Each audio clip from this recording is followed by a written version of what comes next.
Há quase 3 meses eu larguei toda a minha vida no Brasil pra vir viver um intercâmbio na Austrália. E se essa sempre foi sua vontade, sempre foi seu sonho, fica nesse vídeo porque eu vou contar toda a minha história e como tá sendo a minha experiência por aqui.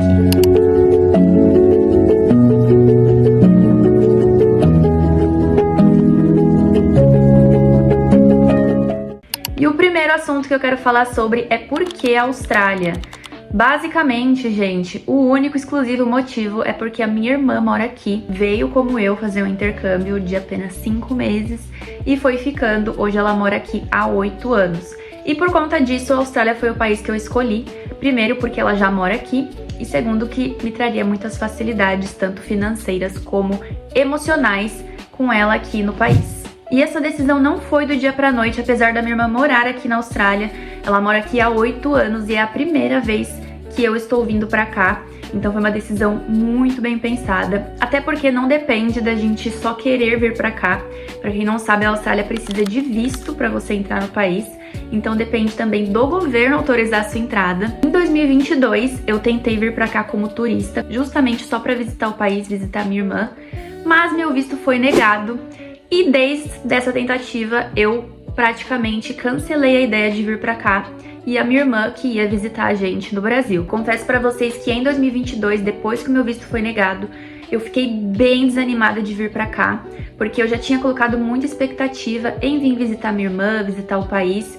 E quando eu tomei o tombo do meu visto negado, eu fiquei super desanimada, super chateada e desisti totalmente da ideia. Alguns anos se passaram e aí veio essa ideia na minha cabeça novamente, porém, agora vir pra cá como estudante, não como turista. E da onde surgiu a ideia de vir pra cá como estudante, sendo que em 2022 eu tentei vir pra cá como turista? Basicamente para desenvolvimento pessoal. Eu tenho 28 anos, então começa a ter aquela crise ali dos pré-30 anos. Queria muito me desenvolver pessoalmente, eu queria tentar algo novo, eu queria viver uma experiência incrível na minha vida. Basicamente 1 ano de planejamento, então eu visitei agências no Brasil, inclusive eu fechei com a agência que a minha irmã veio pra cá há 8 anos atrás. E aí nós fomos pra etapa de pagamento, escolha do curso, duração do curso, qual escola que a gente ia querer estudar, toda essa parte aí pré-viagem. Porém, a Austrália, ela só deixa você aplicar o visto 3 meses antes das suas aulas começarem. Então, mesmo a gente tendo fechado o curso, fechado a data, a gente só poderia iniciar a aplicação de visto de estudante 3 meses antes da data escolhida. Então, a gente escolheu o dia 6 de abril de 2026 para começar nossas aulas e a gente só poderia aplicar o visto 3 meses antes dessa data. Eu apliquei o meu visto entre final de dezembro de 2025 e início de janeiro de 2026. E aí que começou a minha aventura. Eu nem imaginava o que estava por vir, porque eu tava com o curso pago, com passagem comprada, expectativas criadas e tinha que esperar, acho que 22 dias corridos que eles dão para análise do visto. Ou seja, você fica naquela ansiedade, porque apesar de você já ter planejado tudo durante 1 ano, a decisão final depende da imigração. Então, assim, são momentos de muita tensão. E um detalhe importante é que eu fiz todo esse processo, todo esse planejamento de viagem com o meu namorado. Ele veio junto comigo. Então a gente estava aplicando juntos, porém em processos separados. E a minha resposta saiu primeiro que a dele. E pasmem, gente, meu visto foi negado de novo. E aí caiu o meu mundo, bem aquele meme. Caiu o meu mundo totalmente, porque eu não sabia o que eu ia fazer, se eu ia tentar de novo, se eu ia sentar e chorar. De primeiro momento eu sentei e chorei, e aí depois eu sentei com a minha família e decidi tentar de novo. Sempre que eles negam um visto, eles dão pra você uma justificativa do porquê que seu visto foi negado. E na justificativa, a gente percebeu que talvez foi um erro de aplicação de visto. Talvez eles não entenderam a forma de como o meu visto foi aplicado, então eles não entenderam quem eu era, o que eu fazia, o que eu queria vir fazer na Austrália. Contratei outra profissional, uma profissional inclusive especialista em vistos negados, maravilhosa, Ana Galdino, ela chama. E aí ela conseguiu reverter o meu caso para um visto aprovado. Então, assim, foi muita luta para chegar até aqui. Eu quis dar um resumo bem resumido de como foi esse processo de vir para cá. Eu tô aqui há 3 meses, então assim, eu tô bem no início do processo, descobrindo muita coisa ainda, muita coisa eu ainda nem tenho opinião formada. Cheguei aqui na Austrália praticamente sem inglês, um inglês muito básico.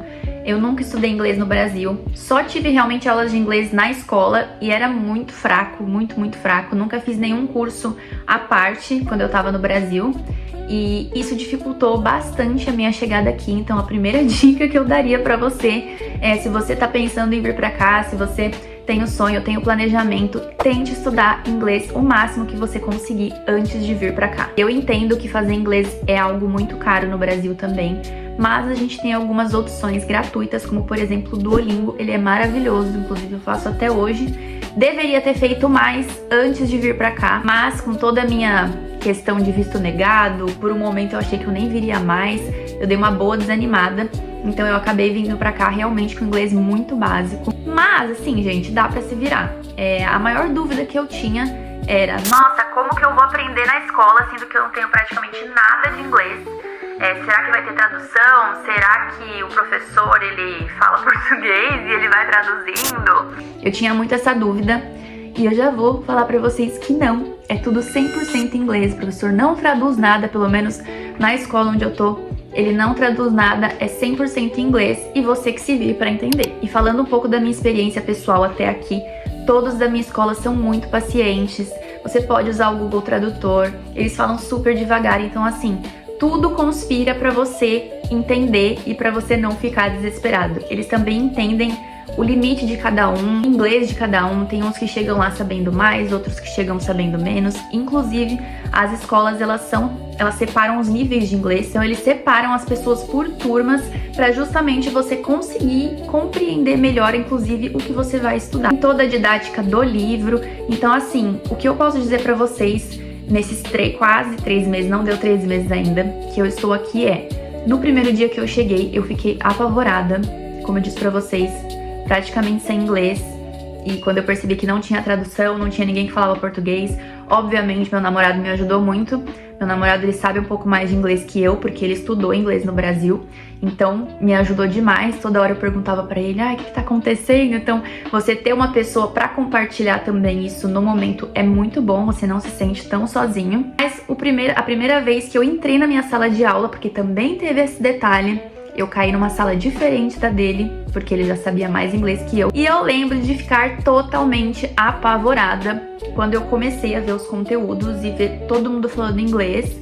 E tipo assim, o que eu tô fazendo aqui? Mas, graças a Deus, o ser humano sabe se adaptar. E hoje, com quase 3 meses, eu posso falar pra vocês que a minha compreensão em sala de aula, ela está em 80%. Pra quem chegou aqui sem saber nada, em quase 3 meses eu compreendi 80%, já tá assim, mais do que eu imaginei. Então tudo é adaptação e principalmente prática. Aqui você vive o inglês todos os dias, 24 horas por dia. Então você vai comprar um pão, você tem que falar inglês. Você vai tomar um café, você tem que falar inglês. Você vai no mercado, você tem que ler ali as plaquinhas em inglês. Então você vive o inglês aqui. E aí com a prática que você chega à perfeição. E quero falar também um pouco do choque cultural. A Austrália é muito longe, gente. Eu nunca imaginei que eu ia fazer uma viagem tão longa na minha vida. A gente saiu do Brasil, foi até o Chile, foram 4 horas até o Chile. E aí do Chile até Melbourne foram 15 horas. Isso que a gente pegou a viagem mais curta, mais rápida de todas, que é pela Latam e é pelo Chile. Mas tem viagens que chegam até a 30 horas pra vir pra cá, então assim, é muito longe. A viagem é muito cansativa. Pra vocês terem uma ideia, a gente saiu do Brasil à noite e chegou aqui à noite. Então assim, a gente sempre tá aqui, entre aspas, um dia na frente. Então a gente praticamente perdeu um dia de vida que a gente só vai recuperar quando a gente voltar pro Brasil. E por ser um lugar muito longe, existe uma diferença cultural enorme. E acho que a principal delas é que eles utilizam a mão inglesa, então eles dirigem do lado oposto do nosso. Todos os carros têm o volante do outro lado, isso é muito esquisito.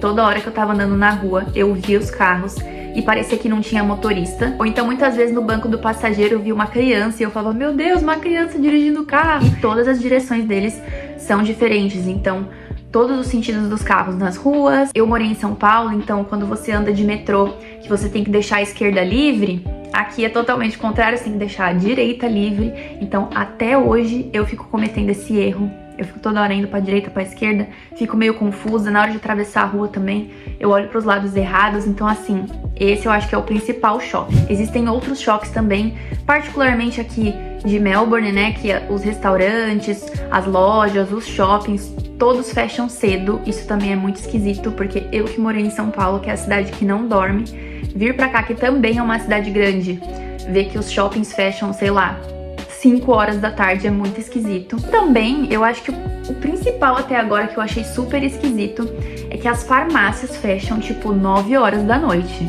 Minha irmã até brinca que se você ficar doente às 10 horas, precisar de um remédio de dor de cabeça, não tem farmácia. E também tem as coisas boas, obviamente, então aqui é super seguro, você pode andar com seu celular na rua. Como mulher, não me sinto assediada aqui pelos homens, diferentemente do Brasil, que ser mulher é bem complicado em todo lugar do mundo, mas no Brasil também é bem complicado. Não me senti desconfortável na rua, nem nada do tipo. Aqui é extremamente limpo, as pessoas respeitam as regras, então assim, outro mundo. A minha jornada aqui é de 6 meses, eu pretendo usar o YouTube como um diário, até mesmo para eu ver lá na frente, poder acompanhar toda a minha trajetória, os registros que eu vou deixar aqui. Então nos próximos vídeos eu posso trazer mais detalhes de custo de vida, onde que eu tô morando, como que é o trabalho aqui, como que faz para você conseguir trabalho, para trazer mais esses detalhes para vocês, mas eu quis trazer essa introdução. Esse canal é completamente novo, esse provavelmente vai ser inclusive o meu primeiro vídeo. 2026 é o meu ano de começar coisas novas, então o intercâmbio foi uma delas e criar este canal também está sendo outra coisa nova. Então se inscreve se você quer acompanhar todo esse processo. Sempre quis falar isso, se inscreve, ativa o sininho, deixa o seu like. Eu tô muito ansiosa para compartilhar tudo por aqui. Um beijo e até o próximo vídeo.